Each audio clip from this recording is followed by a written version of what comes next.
ବନ୍ଧୁଗଣ, ହୋଲି ସରିବା ମାତ୍ରେ ଆପଣମାନଙ୍କ ପାଇଁ ଏକ ବଡ଼ ଖବର ଅଛି। ଏଇ ତାରିଖ ମନେ ରଖନ୍ତୁ, ମାର୍ଚ୍ଚ 14 ତାରିଖ ମନେ ରଖନ୍ତୁ, ନଚେତ୍ ଆପଣମାନେ ଏକ ବଡ଼ କ୍ଷତି ସହିପାରନ୍ତି। କାରଣ ବର୍ଷର ପ୍ରଥମ ଜାତୀୟ ଲୋକ ଅଦାଲତ 14 ମାର୍ଚ୍ଚରେ ଅନୁଷ୍ଠିତ ହେବାକୁ ଯାଉଛି।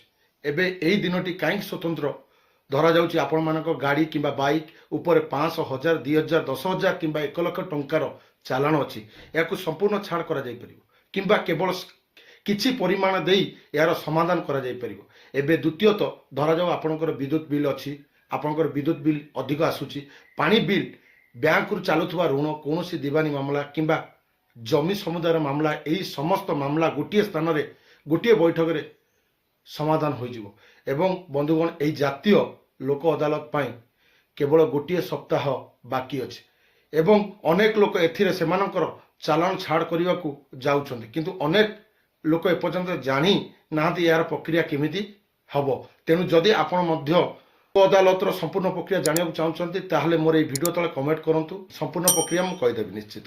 ଜୟ ଶ୍ରୀରାମ।